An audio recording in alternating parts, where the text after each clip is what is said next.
रेल्वेमध्ये भारतीयांचा मृत्यू झाला. रेल्वेतून लोक बाहेर पडत होते. कसं बघता सगळं? यंत्रणा फेल झाली आहे का मुंबईची?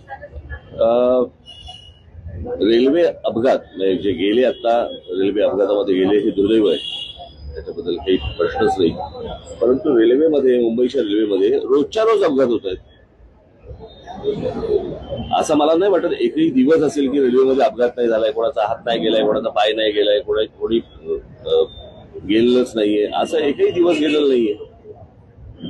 प्रश्न असा आहे की ती रेल्वे चालते कशी, हे जगाला एक आश्चर्यच आहे.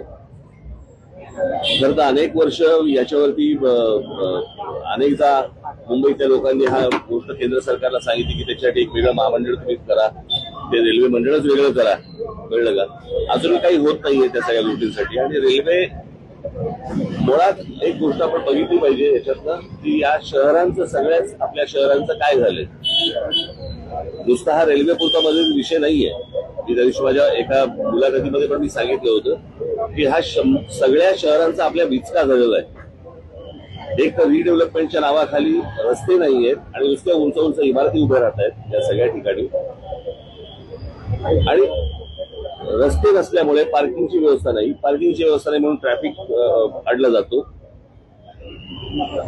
कित्येक, मी तुम्हाला तर पुण्यामध्ये पण अनेक ठिकाणी असेल, मुंबईमध्ये तर अनेक ठिकाणी आहे, अनेक ठिकाणी, ठाण्यामध्ये अनेक ठिकाणी, की जर समजा कुठे आग लागली तर फायर ब्रिगेडचा बंब नाही जाऊ शकत तिकडे आतमध्ये.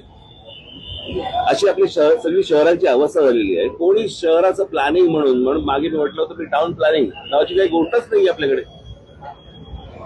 मी गेले इतकी वर्षाचे मी तुम्हाला सांगतो की बाहेरून येणारे जे लोटे आहेत आपल्या सगळ्या शहरांवरती आदळणारे, याच्यातच ही रेल्वे कोलमडली कशासाठी. रेल्वेचा बोजवारा उडालेला आहे, सगळ्या अख्ख्या ट्रॅफिकचा बोजवारा उडालेला आहे. लोकांना चालायला फुटपाथ नाहीयेत, ट्रॅफिकसाठी वाहनांसाठी रस्ते नाहीयेत, कोण येतंय कोण जातंय माहिती नाहीये. नुसते तुम्हाला मेट्रो आणि त्या काय ते तुमचे बाकीच्या सगळ्या सोयी सुविधा करतात ते काय मेट्रो आणि काय करतात मोनोरेल, याने प्रश्न नाही सुटणार. मुंबईमध्ये मोनोरेल्स आहेत, मेट्रो आहे, सगळ्या गोष्टी रेल्वे आहे, बरोबर आहे. मग गाड्यांचं रजिस्ट्रेशन थांबलं का? 2 व्हीलर 4 व्हीलरचं रजिस्ट्रेशन थांबलंय का? नाही थांबलंय. म्हणजे त्या गाड्या येतातच आहेत. म्हणजे नक्की मेट्रो कोण वापरतंय, मोनोरेल कोण वापरतंय, कोण काय करतंय, काही कोणी पाहायला तयार नाहीये. सगळेजण फक्त आपले निवडणुका आणि प्रचार आणि सगळ्या याच्यातच सगळ्या गुंतलेले आहेत. शहरं म्हणून याच्याकडे बघायला कोणी तयार नाही. आणि शहरांबद्दल बोललेलं याच्यावरती तुमच्या चॅनलवरती त्याला किंमत नाही.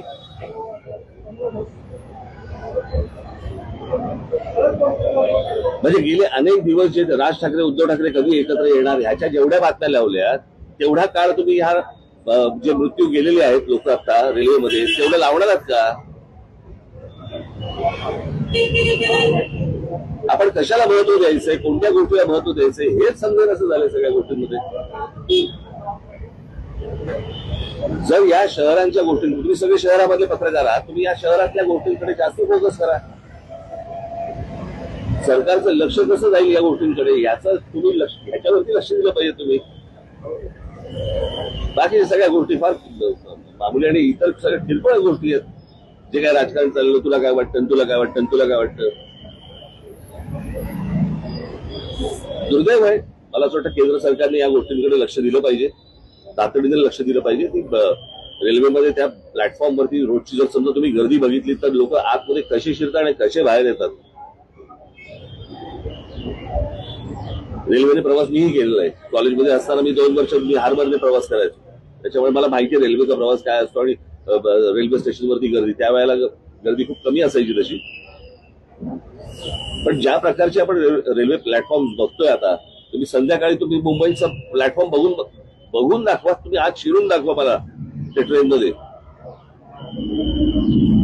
आणि त्याच्यानंतर ती सगळेजण जे प्रवास करत असतात त्यांच्या चेहऱ्यावरती एक स्मित हास्य असतं किंवा काही बाबा असे काही विलक्षण आहे ते सगळं. बरेचदा प्रवासी तक्रार करतात खूप एक डेंजर कर्व आहे तिथं. म्हणजे बरेचदा दोन गाड्या जेव्हा क्रॉस होतात आणि त्यामुळे कर्व असल्यामुळे दोन जेव्हा लोकल क्रॉस करून होते ठीक आहे, रस्ते गेली बरोबर. लगटतात त्याला. हे काय नव्याने हा काऊन निर्माण नाही झालाय, हे माहिती आहे ना लोकांचं. कळलं का? रेल्वे मंत्री म्हणून काय करतात? आता हे सगळं आनंद आहे त्याचा. रेल्वे मंत्र्यांनी राजीनामा द्यावा. राजीनामा कशाला द्यावा? जावं तिकडे बघावं काय चाललंय ते, सुधारावं. रेल्वेची संख्या वाढत नाही त्यातलं हे सगळं.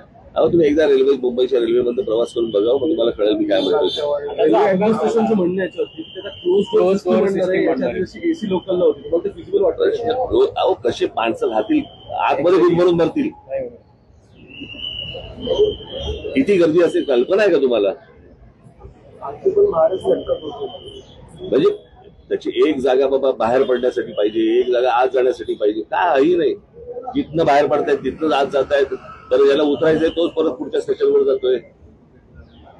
आता जो अपघात झाला त्यावेळेस तिथं सुविधा पण मदत कार्य पण लवकर पोहोचलं नाही. त्या बॉड्या होत्या मागे पण नाही का तुम्हाला आठवत असेल की त्याच्यावरती आंदोलन झालं होतं, त्या ब्रिज मध्ये सगळे पडला होता पडला होता आणि सगळं झालं होतं. सगळ्या ठिकाणी हे माणसाची किंमतच नाही हो आपल्याकडे देशात. सकाळी घरी गेलं तर संध्याकाळी येईल का नाही माहित असतं. याचं कारण माणसाची किंमत नाहीये.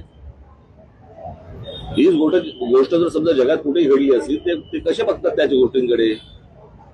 आपले हे सगळे जातात ना आता परदेशामध्ये जातात, सगळे जग बघून येतात. मग हे सगळे मंत्री संत्री जे जातात ते काय नक्की घेऊन येतात? तिकडची रेल्वे तुम्ही आणू नका, बाकी विचार तरी आणा, तोही नाहीये. फ्रस्ट्रेटिंग आहे.